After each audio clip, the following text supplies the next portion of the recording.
ہمارے انبیاء کرام کی تاریخ، ہمارے سلف صالحین کی تاریخ، ہمارے سلف صالحین کے اعمال، انبیاء کرام کے اعمال، ان کی مثالیں، وہ سب ہمیں یہ بات کلیئرلی بتاتی ہیں، ہمیں کلیئر کرتی ہیں یہ چیز کہ انہوں نے کتنی سٹرگلز کی، کتنی مشکلات کا سامنا کیا، آزمائشوں کا سامنا کیا، مگر نماز سے تعلق، قرآن سے تعلق مضبوط رکھا۔ ہم کبھی بھی اپنے اعمال کی وجہ سے جنت میں نہیں جائیں گے، yes this is true، مگر یہ بات بھی حقیقت ہے کہ اللہ کی رحمت بھی انہی کو حاصل ہوگی جو اس کو پانے کی جستجو کرتے ہوں گے، جو اس کے لیے جد و جہد کرتے ہوں گے، جو اس کے لیے سٹرگل کرتے ہوں گے، جو اللہ کی رحمت کے امیدوار بننے کے لیے ایفرٹس کرتے ہوں گے، جو اللہ کی راہ میں نفس سے جہاد کرتے ہوں گے، جو اپنے نفس کو، اپنی خواہش کو، اپنی مرضی کو پیچھے رکھ کر اللہ کی مرضی کو، اللہ کے حکم کو، اللہ کی خوشی کو، اللہ کی رضا کو فرسٹ پہ رکھتے ہیں، ایٹ دا ٹاپ رکھتے ہیں، ٹھیک ہے؟ تو اس لیے اپنا عقیدہ آخرت سٹرونگ کر لیں، اپنے عقیدہ آخرت کو درست کر لیں، اس کو اپنے سامنے رکھیں۔ یہی ایک جو ہے وہ وے ہے جس کی مدد سے آپ راہ راست پر رہ سکتے ہیں، otherwise there is no way of changing yourself۔ تو آخرت میں ہر ایک عمل کے بارے میں سوال ہونا ہے، yes you have to be answerable for your each and every action، حتیٰ کہ وقت کے بارے میں بھی سوال ہوگا کہ اس کو کن کاموں میں گزارا، ایک سیکنڈ کے بارے میں آپ کو answerable ہونا پڑے گا، that why have you done this، آپ نے یہ کیوں کیا، کیا اس کے پیچھے اللہ تعالیٰ کی رضا شامل تھی، کیا اس کے پیچھے آپ کو اللہ تعالیٰ کے راضی کرنے کا مقصد تھا، کیا اس کے پیچھے کیا یہ جو ہے وہ مائنڈ سیٹ تھا کہ یہ آپ اس کے ذریعے اللہ کو راضی کریں، یا پھر آپ نے اس کو اپنی مرضی کے لیے، اپنی نفس کی خواہش کے لیے، لوگوں کو راضی کرنے کے لیے کیا۔ تو اس دن لیم ایکسکیوزز کام نہیں کریں گے، اس دن لیم ایکسکیوزز ورک نہیں کریں گے، اس دن کوئی بہانہ، کوئی ہلا نہیں چلے گا۔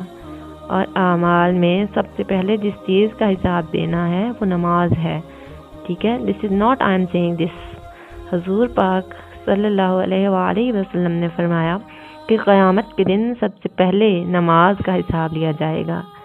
سنن ترمذی کی حدیث ہے۔ مطلب کیا ہے کہ نماز is compulsory, this is compulsory subject, this is not optional subject کہ جب دل چاہا پڑھ لیا، جب دل چاہا چھوڑ دیا۔ آخرت میں آپ کو آنسریبل ہونا پڑے گا، آپ کو اللہ تعالیٰ کو بتانا پڑے گا کہ نماز کیوں چھوڑی، کیا وجہ تھی، کیا نماز سے ضروری بھی کوئی کام ہے، تو اس دن آپ کو اللہ کو بتانا پڑے گا کہ اللہ تعالیٰ میں نے اس لیے نماز چھوڑی تھی۔ کیا اس دن آپ اللہ تعالیٰ سے یہ کہیں گے کہ اللہ میں نے پیپرز کے لیے، اللہ میں نے ایگزامز کے لیے نماز چھوڑی تھی، اللہ میں نے کسی دعوت پہ جانا تھا، میں نے اس لیے نماز چھوڑی تھی، مجھے شاپنگ کرنی تھی، میں نے اس لیے نماز چھوڑ دی۔ So do you think that کہ یہ جو لیم ایکسکیوزز ہیں اس دن ورک کریں گے؟ No, these will not work for you. تو اگر آپ جو ہے وہ اپنے کمپلسری سبجیکٹ میں فیل ہو گئے، آپ کا نامہ اعمال وہیں کلوز، بس شٹ، بند کر دیا جائے گا۔ پھر نہیں دیکھا جائے گا کہ آپ کے کتنے بڑے بڑے اعمال ہیں، کتنے سٹرگلز ہیں، کیا کیا ہے نامہ اعمال میں، بس وہیں کلوز، اور بس اسی پہ فیصلہ سنا دیا جائے گا اور فیل کر دیا جائے گا۔ پھر کیا فائدہ ہوگا اگر ہمارے پاس خدمت خلق، قرآن پڑھنا، پڑھانا، دین کو پھیلانا، دن رات محنت کرنا، خیر و بھلائی کے لیے بڑے بڑے اعمال کرنا ہوگا، لیکن نماز نہیں ہوگی، نماز میں سستی اور کاہلی ہوگی، نمازیں کم ہوں گی، تو کس کام کا ہوگا وہ نامہ اعمال جس کو دیکھا ہی نہیں جائے گا، جس کو ایٹ دا فرسٹ کویسچن ہی آپ کو اس کو کلوز کر دیا جائے گا۔ کچھ کام کا نہیں ہوگا وہ نامہ اعمال۔ نمازیں کم ہونے کی وجہ سے آپ کے نامہ اعمال کو شٹ، بند کر دیا جائے گا، نہیں اس کو دیکھا جائے گا، اور آپ کو دردناک عذاب کے لیے چھوڑ دیا جائے گا۔ اس لیے اپنے عقیدہ آخرت کو سٹرونگ کریں، جو بھی ہو جائے نماز کا جواب دینا ہے آپ کو، ٹھیک ہے، اللہ کو آپ نے جواب دینا ہے. بس اس ایک چیز کو اپنے مائنڈ میں بٹھا لیں کہ میں نے اللہ کو جواب دینا ہے، تو اس کے سامنے کوئی بہانہ نہیں چلنا، کوئی ہیلا کاریگر ثابت نہیں ہونا. اس لیے اس دن کی تیاری آج سے شروع کر دیں. یہ بھی تو ممکن ہے نا کہ ہمارے نامہ اعمال میں اگر کچھ کمی بیشی بھی ہوئی تو نمازیں سے کور کر لیں. یس دس از پاسبل، کیونکہ جنت تو اللہ تعالیٰ کی رحمت سے ہی ملنی ہے، لیکن نماز کمپلسری ہے، اس کی معافی نہیں ہے. اور ممکن ہے کہ اللہ تعالیٰ کی رحمت آپ کو ڈھانپ لے، لیکن نماز میں کمی بالکل معاف نہیں ہے، ٹھیک ہے. اور حدیثوں سے ہمیں پتہ چلتا ہے کہ نماز نہ پڑھنے کی وجہ سے انسان دائرہ اسلام سے ہی خارج ہو جاتا ہے. انسان مسلمان ہی نہیں رہتا. جب آپ کا ایمان ہی ثابت نہیں رہتا تو پھر کیا فائدہ آپ کے مسلمان ہونے کا؟ پھر آپ کا زبانی مسلمان ہونا آپ کو کچھ فائدہ نہیں دے گا. اس لیے خدا را اپنے ایمان کی فکر کریں، اپنی آخرت کی فکر کریں، کیونکہ نماز کے بغیر آپ کے ایمان کا کچھ بھروسہ نہیں. حضور پاک صلی اللہ علیہ وآلہ وسلم نے فرمایا بندے اور کفر و شرک میں فرق کرنے والی نماز ہے. تو کیا پتہ چلا کہ آپ کے ایمان کا پتہ ہی آپ کی نماز سے چلتا ہے. اس کے علاوہ آپ جتنے دعوے کرتے پھریں ایمان کے، مسلمان ہونے کے، وہ یوز لیس ہیں، کیونکہ آپ کی پریکٹیکل جو ہے وہ ایگزامپل جو ہے، ایکسپلینیشن جو ہے آپ کے، وہ آپ کی نماز کرتی ہے، ٹھیک ہے. آپ کو ڈیفائن جو کرتی ہے وہ آپ کے ایمان کو، وہ آپ کی نماز ہے. تو اپنے انجام کی فکر کریں، نماز قائم کریں. نماز کے بغیر نجات کی کوئی صورت نہیں ہے.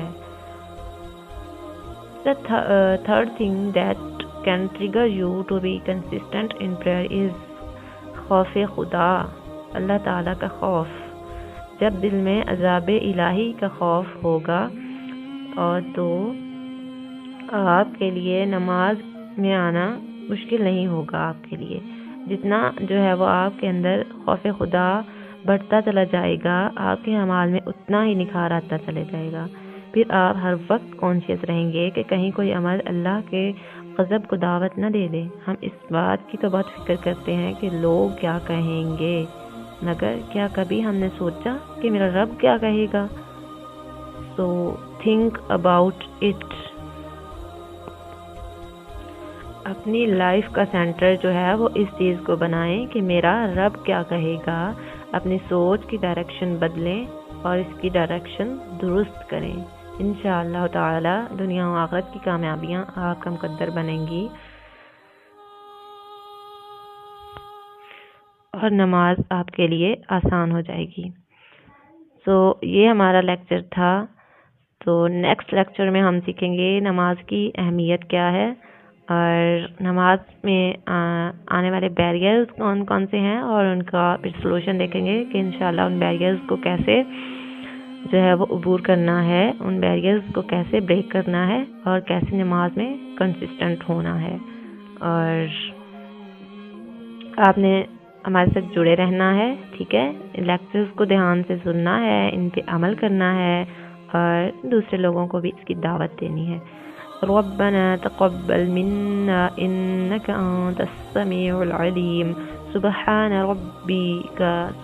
ربك رب العزة عما يصفون وسلام على المرسلين والحمد لله رب العالمين. سبحانك اللهم وبحمدك أشهد أن لا إله إلا أنت أستغفرك.